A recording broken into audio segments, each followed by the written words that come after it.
धन्यवाद। देश के सब तो क्रांतिकारी ते चर्चित मुख्यमंत्री दिल्ली के केजरीवाल साहब, नेशनल कन्वीनर आम आदमी पार्टी, स्वागत है। बैठे ने ते पंजाब दे विच पंजाब नूं पंजाब बनाउण दी जिहड़ी लड़ाई है ਉਹਦੇ ਵਿੱਚ अपना कीमती समा ਕੱਢ के ਇੱਥੇ पहुंचे ने। ਅੱਜ ਦੀ ਇਸ ਪ੍ਰੈਸ ਵਾਰਤਾ ਦੇ ਵਿੱਚ ਇੱਕ ਦੋ ਗੰਭੀਰ ਮੁੱਦਿਆਂ ਤੇ ਗੱਲ ਕਰਨੀ ਹੈ। ਸਭ ਤੋਂ ਜਿਹੜੀ ਵੱਡੀ ਗੱਲ ਹੈ ਉਹ ਇਹ ਹੈ ਕਿ ਇੰਡਸਟਰੀ, ਸਾਡੇ ਜਿਹੜੇ ਵਪਾਰੀ ਨੇ, ਉਦਯੋਗਪਤੀ ਨੇ, ਉਹ पंजाब तो अपनियां फैक्ट्रियां बंद करके बद्दी जा रहे हैं, हिमाचल राजस्थान जा रहे हैं, मध्य प्रदेश जा रहे हैं, या किसी होर जाके अपनियां फैक्ट्रियां लगा रहे हैं। उदा मतलब ये नहीं हैगा कि इत्थे कोई उन्होंने पोल्यूशन सर्टिफिकेट नहीं मिलता या इत्थे कोई जमीन की घाट है। इत्थे जे घाट है तो सरकार की नीयत की घाट है। सरकार इंडस्ट्री नूं NOC लैण वेले तंग करती है। पता नहीं किहड़े-किहड़े अफसरां कोले धक्के खाने पैंदे आ, वो इन्ना तंग हो जाते हैं, वो कहते छड्डो परे, किते होर जाके काम करते। ਉਹਦੇ ਨਾਲ ਕੱਲੀ ਇੰਡਸਟਰੀ नहीं ਜਾਂਦੀ, ਹਜ਼ਾਰਾਂ ਲੋਕਾਂ ਦਾ ਰੋਜ਼ਗਾਰ ਵੀ ਚਲਾ ਜਾਂਦਾ। ਮੈਨੂੰ ਮੰਡੀ ਗੋਬਿੰਦਗੜ੍ਹ ਦੇ ਇੱਕ ਵਪਾਰੀ ਮਿਲੇ।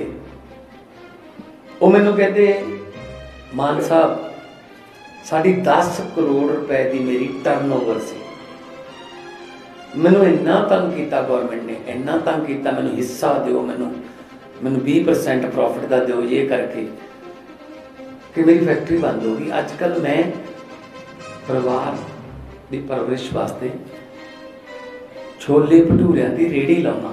Would you believe that? 10 crore की टर्नओवर वाला छोले भटूरिया की रेहड़ी लाता है। जिहड़ा बंदा रोजगार दे रहा सी मुंडे कुड़ियां नूं, कन्यां नूं, वो आप बेरोजगार करता फिर वो छोले भटूरे की रेहड़ी ला रहे हैं। सो व्यापारी की चाहता है? व्यापारी कुछ नहीं चाहता, व्यापारी सिर्फ माहौल चाहता है। सानू माहौल दे दो, काम कार करने का माहौल दे दो, कृपा करके सानू तंग ना करो, साडे घरे पुलिस ना आवे, सानू कोई इंस्पैक्टर ना डरावे। आप व्यापारी चाहते। सो व्यापारी जिहड़ा है वो पंजाब चों पलायन कर गया, उन्होंने वापस लैके आवांगे। वो खुद आना चाहते हैं। बहुत सारे व्यापारी ना, कल भी धूरी दे विच व्यापारियों नाल मुख्यमंत्री अरविंद केजरीवाल जी मिल के आए हैं। धूरी के व्यापारियों, मलेरकोटले के व्यापारियों, संगरूर के व्यापारियों, लुधियाने च व्यापारियों नाल मीटिंग की, जलंधर च स्पोर्ट इंडस्ट्री वाले व्यापारियों को मिले, बठिंडे दे विच व्यापारियों को मिले, अमृतसर च व्यापारियों नाल गल हुई। 8 टाउन हॉल कर चुके, 8 टाउन हॉल व्यापारियों नाल हो गए। क्योंकि व्यापारी आऊगा तो रोजगार आऊगा नाल, उहदा भी तो लाभ होगा, बट व्यापारी जिहड़ा वो काम देऊगा जी। जे व्यापारी आऊगा, दुकानदार, छोटे दुकानदारां दे फोन आउंदे ने कि सर असीं दस नहीं सकते, साथों फिरौतियां दे फोन आउंदे कि सानू पता तुहाडे बच्चे कित्थे पढ़दे ने, इन्ने पैसे दे दो। ये अमन कानून है, ये लॉ एंड ऑर्डर है। हाँ, जिथे सरकार है जी होगी कि जिथे DGP नूं ये ना पता होवे कि कल नूं मैं DGP रहूँगा या ना रहूँ। 111 दिन 3 DGP बदलते। जिथे मुख्यमंत्री आपदे हिसाब नाल अपने मनपसंद आ जा कोई ईमानदार एडवोकेट जनरल नहीं लगा सकता, वो सरकार साडे बच्चों नूं माहौल दे दूगी जिहड़ी आप स्टेबल नहीं हैगी। सो अज व्यापारियों नूं किवें वापस लिआंदा जाऊगा, किवें उन्हां नूं ਸੁਵਿਧਾਵਾਂ ਦਿੱਤੀਆਂ ਜਾਣਗੀਆਂ ਜਿਵੇਂ ਦਿੱਲੀ 'ਚ ਦਿੱਤੀਆਂ ਨੇ। ਇਹਦੇ ਬਾਰੇ ਜ਼ਿਆਦਾ ਡਿਟੇਲ ਦੇ ਵਿੱਚ ਮੁੱਖ ਮੰਤਰੀ ਦਿੱਲੀ ਅਰਵਿੰਦ ਕੇਜਰੀਵਾਲ ਜੀ ਦੱਸਣਗੇ। ਮੈਂ ਚਾਹੂੰਗਾ ਕਿ ਉਹ ਵਪਾਰ ਬਾਰੇ ਦਿੱਲੀ ਦੇ ਵਪਾਰੀਆਂ ਨਾਲ ਕਿਵੇਂ ਹੋਇਆ, ਪਹਿਲਾਂ ਉਹਨਾਂ ਦੀ ਕੀ ਹਾਲਤ ਸੀ, ਅੱਜ ਕੱਲ੍ਹ ਉਹਨਾਂ ਦੀ ਕੀ ਹਾਲਤ ਹੈ, ਇਹਦੇ ਬਾਰੇ विस्तार ਦੇ ਵਿੱਚ ਦੱਸੋ। भगवान जी ने आज बड़े इम्पॉर्टेंट बात को टच किया है कि किस तरह से अमृतसर पंजाब का व्यापारी पूरी तरह से डरा हुआ है और व्यापार नहीं कर पा रहा, छोड़ छोड़ के बाहर जा रहे हैं। उसके पहले मैं 2-3 चीज़ें टच करना चाहूँगा। एक तो आज सुबह अमृतसर के मेयर रिंटू जी ने आम आदमी पार्टी ज्वाइन की है और मैं समझता हूँ कि उनके ज्वाइन करने से अमृतसर में आम आदमी पार्टी को बहुत मजबूती मिलेगी और मैं समझता हूँ कि उम्मीद करता हूँ कि अमृतसर के लोग सभी सीटों के ऊपर आम आदमी पार्टी को जिताएंगे। रिंटू जी अमृतसर के मेयर, मौजूदा मेयर, सिटिंग मेयर, एक लोगों की डिमांड रही है कि अमृतसर को वर्ल्ड आइकन सिटी बनाया जाए। ये बहुत दिनों से डिमांड है। मैंने और भगवंत जी ने भी इस पर काफ़ी चर्चा की और आज जब रिंटू जी ने ज्वाइन किया, वो इसके बारे में पहले से काफ़ी काम करते रहे हैं। तो आम आदमी पार्टी की सरकार आएगी तो पंजाब के लोगों के, और बताते हैं कि 1 लाख से ज़्यादा लोग रोज़ हरमिंदर साहब जी के दर्शन करने के लिए आते हैं। तो और वीकेंड के ऊपर तो 1.5-2 लाख से ज़्यादा लोग आते हैं। तो ये वर्ल्ड आइकन सिटी अमृतसर को बनाने के लिए सभी कदम उठाए जाएंगे। एक मैं और भगवंत जी जब गांव-गांव में जा रहे हैं पंजाब के अंदर, अभी भगवंत जी ने बताया कि व्यापारियों को डरा रखा है, ना केवल व्यापारियों को, पंजाब के हर आदमी को इन्होंने डरा रखा है। पर्चा राज पूरे पंजाब में है, झूठे पर्चे करते हैं, बहुत ज़्यादा झूठे पर्चे करते हैं, डराते हैं। मतलब माहौल ऐसा है कि कोई पत्रकार किसी से जाके अगर पूछता है भाई किसको वोट दोगे, लोगों को बताने में डर लग रहा है, कहते जी पर्चा हो जाएगा, हम साइलेंट वोट देंगे, पर्चे, लोग मुंह खोलने में लोगों को डर लग रहा है। झूठे पर्चे व्यापारियों के ऊपर, जनता के ऊपर किए में, ये जितने पुराने पर्चे इन्होंने कर रखे हैं, झूठे पर्चे जो कर रखे हैं, वो सारे पर्चे कैंसिल किए जाएंगे। जनता के मन से डर निकाला जाएगा, जनता खुशहाल रह के अपना परिवार पाल सकती है, अपना काम धंधा कर सकते हैं। ये पर्चा राज बंद किया जाएगा। व्यापारियों के लिए ख़ास तौर से मैं कहना चाहता हूँ, व्यापारी भी बहुत ज़्यादा डरे हुए हैं। एक डर है इस पर्चा राज का, उनके ऊपर भी बहुत झूठे पर्चे हैं, अनाप शनाप पर्चे हैं, एक्सटॉर्शन है। उनसे इतने पैसे दे दो नहीं तो ये कर देंगे, इतने पैसे दे दो नहीं तो आपके ऊपर ये रेड मार देंगे। गुंडा टैक्स, जो टैक्स, पता नहीं किस किस नाम से पूरे पंजाब के अंदर जो है वो फिरौती ली जाती है। इस सब को बंद किया जाएगा, व्यापारियों के मन से डर निकाला जाएगा। आज व्यापारी बहुत डरा हुआ है, उनसे हम अपील करना चाहते हैं कि चिंता मत करो, बस कितने 20 दिन रह गए और 20 दिन, आज 16 हो गई, 20 दिन और 22 दिन और रह गए, 22 दिन और इंतज़ार कर लो डर का। उसके बाद शांति का माहौल होगा, खुशी का माहौल होगा पंजाब के अंदर, ये डर सारा खत्म होगा। लेकिन डर सर, डर 22 दिन में नहीं, डर उनको 4 दिन में ही खत्म करना पड़ेगा। झाड़ू वाला बटन दबा दो, आपका डर खत्म, डर खत्म। झाड़ू वाला बटन दबाते ही डर खत्म। एक जो पूरे पंजाब एक आतंक के दौर से गुजरा, तो हर आदमी के मन में ये रहता है कि वो उस किस्म का दौर वापस नहीं आना चाहिए।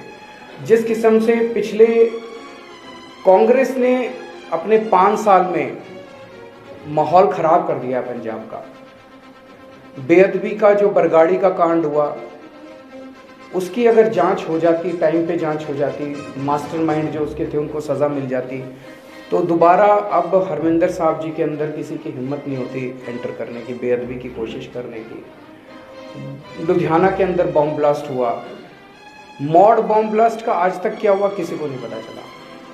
तो कांग्रेस ऐसे लगता है जैसे जो भी मास्टरमाइंड हैं इन सारी घटनाओं के, ऐसे लगता है जैसे कहीं ना कहीं कांग्रेस मिली हुई है, या कांग्रेस ने 5 साल हो गए, कांग्रेस ने जांच क्यों नहीं कराई। इस सर कल राहुल गांधी का जो बयान था वो बहुत ही खतरनाक था, बिल्कुल बीजेपी वाला बयान था। कि अगर पंजाब में कांग्रेस की सरकार ना बनी तो पंजाब में दोबारा आग लग जाएगी। बट दैट मीन्स इस तरह के खतरनाक बयान ये लोग दे रहे हैं। हम पंजाब के व्यापारियों को, जनता को ये आश्वासन देना चाहते हैं कि केवल और केवल आम आदमी पार्टी की सरकार आपको एक सुखी, शांत और भाईचारा कायम करने वाली सरकार दे सकती है। व्यापारियों को अब किसी भी अफसर से और किसी भी नेता से डरने की जरूरत नहीं होगी। कोई अफसर आपको नहीं डरा सकता, कोई नेता आपको नहीं डरा सकता। पहले दिल्ली में भी माहौल था कि अफसर जाते थे, हफ्ता लेके आते थे, महीना लेके आते थे, पैसा ऊपर तक पहुंचता था। दिल्ली में ये बिल्कुल बंद कर दिया। मेरी पंजाब के व्यापारियों से अपील है कि दिल्ली के व्यापारियों को फ़ोन करके देखो। दिल्ली और पंजाब के बीच में व्यापारियों का बड़ा आना जाना रहता है आपस में, बहुत ज़्यादा व्यापार है दिल्ली और पंजाब के बीच में, आपस में सब लोग जानते हैं। दिल्ली के व्यापारियों को फ़ोन करके देखो कि क्या केजरीवाल की सरकार में आपको अफसरों को पैसे देने पड़ते हैं, और फिर यहाँ पे आप डिसाइड करो कि आप हमें वोट दोगे या नहीं दोगे। दिल्ली के अंदर हमने रेड राज बंद कर दिया, दिल्ली के अंदर हमने इंस्पेक्टर राज बंद कर दिया। इसी तरह से यहाँ पे व्यापारियों को हम अच्छा माहौल देंगे, ईमानदारी से वो काम कर पाएंगे। सभी आड़तियों से और सभी व्यापारियों से मेरी अपील है। अभी तक कहा जाता था कि पंजाब का व्यापारी वर्ग कांग्रेस का वोट बैंक है। मैं सभी व्यापारियों से अपील करना चाहता हूं कि एक मौका आम आदमी पार्टी को देके देखो। पहले दिल्ली में कहा जाता था कि सारा व्यापारी वर्ग दिल्ली का बीजेपी का वोट बैंक है। आज 5 साल के 7 साल के बाद दिल्ली का सारा व्यापारी आम आदमी पार्टी का वोट बैंक हो गया। हमने उनका दिल जीता है। सारे व्यापारी दिल्ली के आज आम आदमी पार्टी को देते हैं, आम आदमी पार्टी के वोट बैंक है। पंजाब में कहा जाता है कि व्यापारी कांग्रेस का वोट बैंक है। मैं सारे व्यापारियों को कहना चाहता हूँ, हाथ जोड़ के अपील करना चाहता हूँ, एक मौका दे के देखो आप। हम आपका दिल जीत लेंगे 5 साल में, आपकी सारी समस्याओं का समाधान करेंगे। मसले बहुत हैं, केवल इंस्पेक्टर राज और रेडर मसले बहुत हैं व्यापारियों के। आपके सारे मसले भगवंत मान जी पर्सनली आपके साथ बैठेंगे और सारे मसले आपके हल करेंगे। अभी तक व्यापारियों से हिस्सा मांगा जाता था, हमारी सरकार में व्यापारियों को हिस्सेदारी दी जाएगी। व्यापारी हिस्सेदार बनेगा। व्यापारियों को हमने खूब तवज्जो दी है अपने। कोई पार्टी ऐसी नहीं है जिसने, मैंने पर्सनली, मैंने और भगवंत जी ने दोनों ने बैठ के पर्सनली 8 टाउन हॉल किए हैं, व्यापारियों की समस्याओं को समझाए। और लास्ट में एक खुशखबरी आपको देना चाहता हूँ। चन्नी जी ने 3-4 दिन पहले कहा था कि भगवंत मान जी धुरी सीट से 20,000 वोट से हार रहे हैं। कल मैं धुरी होके आया, मैंने कहा मैं भी थोड़ा सा समझ के आता हूँ कि क्या माहौल है। तो धुरी के लोगों ने खुद मेरे को कहा, मैंने कहा भाई तुमने 2014 में जब ये एमपी के लिए चुनाव लड़े थे, तो 2014 में धुरी उन्हीं की एमपी सीट में आता है, तो एमपी उस सीट से इनको 36,000 की लीड मिली थी। 2019 में इनको 32,000 की लीड मिली थी। कल मैंने जनता से पूछा, भाई चन्नी साहब कह रहे हैं 20, बोले जी इस बार इनको 51,000 का शगुन देंगे, 51,000 वोटों से हम भगवंत मान को जिता के भेजेंगे। तो चन्नी साहब समझ लें कि वो अपनी दोनों सीट थोड़ा संभाल लें, दोनों सीटें हार रहे हैं। अभी भी सर्वे में डेली सर्वे एक और खुशखबरी मैं देना चाहता हूँ। कल मैं भदौड़ गया था, वहाँ से लोगों ने कहा कि हम 51,000 से चन्नी साहब को हराएंगे। तो 51 का शगन जो है ना, दोनों तरफ है, वो दोनों तरफ जा रहा है। और एक बात व्यापारियों को, चमकौर साहब भी आ रहे हैं, लिख के दे दिया सर हमने तो कैमरा। कल मैं ये व्यापारियों को बात कहना चाहता हूँ, जैसे सीएम साहब ने कहा, अगर कोई हमारा एमएलए या मंत्री किसी व्यापारी को फोन करेगा, इस फैक्ट्री में मेरा इतना हिस्सा दे दो, इस यूनिट का ये सामान मेरे से खरीद लो, या मेरी कंपनी साथ या मेरे दोस्त के साथ आप ये कर लो, तो हम व्यापारी के साथ तो बाद में बात करेंगे। पहले कार्रवाई उस एमएलए या उस मंत्री पर होगी। टोटल डीलिंग करेंगे हम व्यापार को, पुलिस को, पॉलिटिक्स से। तो सारा पंजाब। ये बहुत बड़ी बात है। कल हेडलाइन यही लगा देना कि भगवंत मान ने कहा कि किसी भी अगर हमारे एमएलए ने मंत्री ने किसी व्यापारी को तंग किया तो उस एमएलए और मंत्री पर कार्रवाई होगी, बख्शा नहीं जाएगा। तो मेरी सभी व्यापारियों से अपील है कि जी 3 दिन रह गए, आप सब लोग तो वोट दोगे, आप भी थोड़ा सा लग जाओ, अपने दोस्त रिश्तेदारों को फोन करो जरा। केजरीवाल जी, एक सवाल है। कल चरणजीत सिंह चन्नी और प्रियंका गांधी जो थे वो रोपड़ में रोड शो कर रहे थे। उस दौरान चरणजीत सिंह चन्नी ने कहा कि भैयों को पंजाब में नहीं घुसने दिया जाएगा। प्रियंका गांधी मुस्कुराती रही। ये बहुत शर्म की बात है कि किसी भी ये हमारा पूरा देश एक है। किसी भी व्यक्ति को, मेरे को भी वो काला काला काला कहते रहते हैं, किसी भी व्यक्ति के बारे में, किसी भी वर्ग विशेष के बारे में गलत टिप्पणी करना, हम इसकी कड़ी निंदा करते हैं। प्रियंका गांधी भी तो यूपी को बिलोंग करती है, तो एक वो भी तो भैया हो गई। तो भैया तो फिर यूपी और बिहार का तो भी मतलब उनको ये पता नहीं रहता। देखो चन्नी साहब, मोहम्मद सदीक इस तरफ खड़े हैं, नवजोत सिंह सिद्धू इस तरफ खड़े हैं, सिद्धू मूसेवाला, और चन्नी साहब ये स्टेटमेंट दे रहे हैं। स्टेज चलाना और स्टेट चलाना बहुत डिफरेंट बात होती है। भगवंत मान ये नहीं कर सकते। जो उनके लेफ्ट में खड़े हैं मोहम्मद सदीक, वो क्या मेघालय के गवर्नर रहे हैं? वो अभी तक स्टेज करते हैं। मैं तो स्टेज छोड़ चुका हूँ 7 साल से। नवजोत सिद्धू स्टेज है, सिद्धू मूसेवाला स्टेज है। मतलब इनको ये हिल गए हैं भाई साहब, क्या करें। मुझे तो लगता है हमें बाकी के काम, बेरोजगारी, खेती, ये तो ठीक करनी है। एक इंडिया का पहला सरकारी पागलखाना भी खुलवाना पड़ेगा, इनको वहाँ रखना पड़ेगा। क्या क्या बोल रहे हैं त्रिलोचन जी, त्रिलोचन जी ने पूछा। ਆਮ ਆਦਮੀ ਪਾਰਟੀ ਤੇ ਕੱਲੀ ਕਾਂਗਰਸ ਨੂੰ ਸਾਰੀਆਂ ਵਿਰੋਧੀ ਪਾਰਟੀਆਂ ਦਾ ਇੱਕੋ ਇੱਕ ਕੈਂਡੀਡੇਟ ਹੈ ਕਿ ਆਮ ਆਦਮੀ ਪਾਰਟੀ ਬਾਹਰੋਂ ਆਏ। ਅਰਵਿੰਦ ਕੇਜਰੀਵਾਲ ਦਾ ਨਾਮ ਲੈਂਦੇ ਨੇ, ਉਹ ਰਾਘਵ ਚੱਡਾ ਦਾ ਨਾਮ ਲੈਂਦੇ ਨੇ, ਜਰਨੈਲ ਸਿੰਘ ਦਾ ਨਾਮ ਲੈਂਦੇ ਨੇ। ਉਹ ਕਈ ਵਾਰੀ ਲੱਗਦਾ ਵੀ ਆ ਵੀ ਜਿਵੇਂ ਪੰਜਾਬ ਦੀ ਜਿਹੜਾ ਮੀਡੀਆ ਉਹਨੂੰ ਨਹੀਂ ਭਗਵੰਤ ਮਾਨ ਹੋਣਾ ਨੂੰ ਜਾਣਦੀ ਹੈ ਕਿ ਵਜੀਰੀ ਦੀਵਾਰ ਵਿੱਚੋਂ ਨਿਕਲਦਾ ਪੈਂਦਾ। ਤੇ ਵਿਰੋਧੀ ਸਵਾਲ ਕਰਦੇ ਨੇ ਕਿ ਕੇਜਰੀਵਾਲ ਸਾਹਿਬ ਇਸ ਕਰਕੇ ਕਿਉਂ ਖਮੋਸ਼ ਨੇ ਵੀ ਚੰਡੀਗੜ੍ਹ ਪੰਜਾਬ ਨੂੰ ਦੇਣਾ ਚਾਹੀਦਾ ਜਾਂ ਐਸਪੀਐਲ ਦੇ ਮੁੱਦੇ ਤੇ ਪੰਜਾਬ ਦੀ ਗੱਲ ਸੁਣਨੀ ਚਾਹੀਦੀ। ਇਹ ਹੈ ਜੀ। तो वो यही कहते हैं कि प्रियंका गांधी कौन सी मोगा में पैदा हुई है, राहुल गांधी कौन सा, आप ही पुच्चो मंडी रहता है। एक मिनट जवाब तो दे लेंगे। कौन बाहरों आया जी? 4.5 साल कैप्टन साहब दिल्ली जाते रहे, जाके सोनिया गांधी को फोन करते रहे मैं तो मिलना आया। 4 दिन वेट करते रहे, नहीं मिला गया, वापस। बेइज्जती की हुई, अपमान किया होया। 3.25 करोड़ पंजाबियों का चुनिया होया बंदा उत्ते गया। 111 दिनों च हर दूजे दिन तुहाडियां खबरां आउंदियां सी, चन्नी दिल्ली तलब, अज सिद्धू दिल्ली तलब, अज जाखड़ दिल्ली तलब। तो मुजरम नूं कीता जांदा। मैं पिछले 4.5 महीनों च 2 बार दिल्ली गया जी। मेरे घर इन्हों के घरें, वो भी बहुत अहम मीटिंग सी, नाल दी नाल वापस। तो ये पंजाब आ जाते। हुण मैनूं दसो दिल्ली तो किहड़ी पार्टी चल रही है? आम आदमी पार्टी सरकार पंजाब तो चलूगी। आम आदमी पार्टी पंजाब की पार्टी, पंजाब का फैसला पंजाब च करूगी।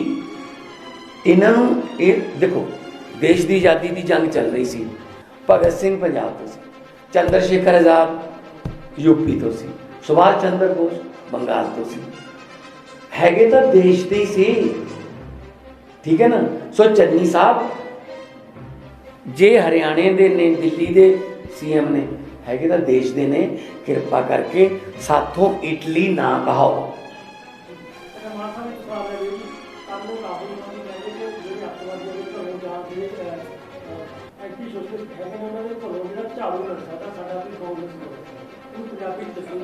की आख्या उन्होंने?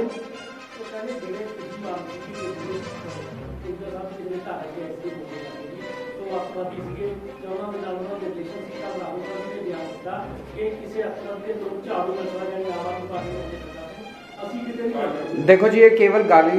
वो चन्नी साहब मेरे को कहते हैं मैं काला हूँ, मेरे कपड़े खराब हैं। राहुल गांधी कहते हैं मैं आतंकवादी हूँ। पंजाब की जनता 20 तारीख को तय कर लेगी कि कौन आतंकवादी है, कौन काला है, किसके कपड़े है जनता को पसंद है, किसके कपड़े जनता। और राहुल गांधी जी ने यही पूछ लियो, राहुल गांधी जी ने यही पूछ लियो कि 2015 2020 वो भी लड़े इलेक्शन दिल्ली च, सीटां किन्नियां ने? फोन छड्डो ना जी हुण, नहीं फिर तुहाडे सवाल का जवाब दे फोन पे लग गए। हाँ जी एक मिनट, सीटां किन्नियां ने कांग्रेस दियां? जीरो। 2015 च भी जीरो, 2020 भी जीरो, नेशनल कैपिटल च नेशनल पार्टी सब तो पुरानी जीरो।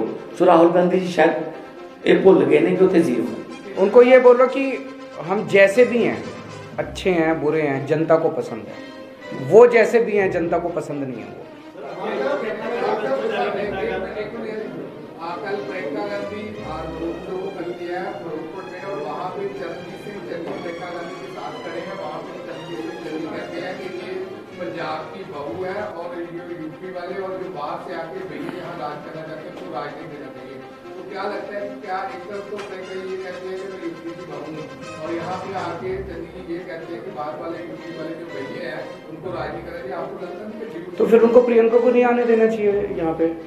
प्रियंका को क्यों बुलाते हैं? जब मतलब एक मैं बड़ा हम्बल रिक्वेस्ट है पत्रकारों से, आपने जितने भी सवाल पूछे वो चन्नी जी ने ये कहा है, सिद्धू जी ने ये कहा है, प्रियंका ने ये कहा है, राहुल ने ये कहा है, कोई लोगों का सवाल ही पूछ लो यार। लोगों ने ये कहा है कि हमारे चूल्हे में आग जलेगी, हमारे बच्चों को रोजगार मिलेगा, वाटर लेवल इतना नीचे चलेगा, उसका क्या करोगे, फसलों का विभिन्नता लाओगे या नहीं लाओगे, आइलेट्स करके बच्चों को रोकने का प्रोग्राम क्या है, खेती को कैसे आप लाहेबंद धंधा बनाओगे। अब आप फिर पूछिएगा, जैसे अभी सिद्धू ने कहा है, राहुल ने कहा है। आज हमने तीन बड़े अनाउंसमेंट करे जो कि जनता से बहुत ज़्यादा क्योंकि हम जनता में घूम रहे हैं। आपने कभी चन्नी साहब को व्यापारियों की बात करते सुना? नहीं सुना। आपने कभी सुखबीर बादल साहब को पर्चों की बात करते सुना? वो तो खुद ही कराते थे। हम जनता के बीच में घूम रहे हैं, जनता का दर्द समझ रहे हैं। जैसे इन्होंने कहा जनता के चूल्हे नहीं जलते, जनता को रोजगार नहीं है, जनता पे पर्चे, झूठे पर्चे इतने लोग मिले हैं पिछले दिनों में मेरे को। मैं रोड शो करता हूँ, रोक लेते हैं जी पर्चे वापस ले लेंगे, ये पर्चे इसलिए आज मैंने स्पेशली अनाउंसमेंट करी है, पर्चा राज खत्म करेंगे। हम जनता के अंदर घूम रहे हैं, तो जनता जो चाहती है राजनीति उसी बारे में होनी चाहिए। ये केवल और केवल केजरीवाल ऐसा के, अरे केजरीवाल सबसे बुरा आदमी है यार इस दुनिया का। केजरीवाल को छोड़ो ना, पंजाब की सोचो ना।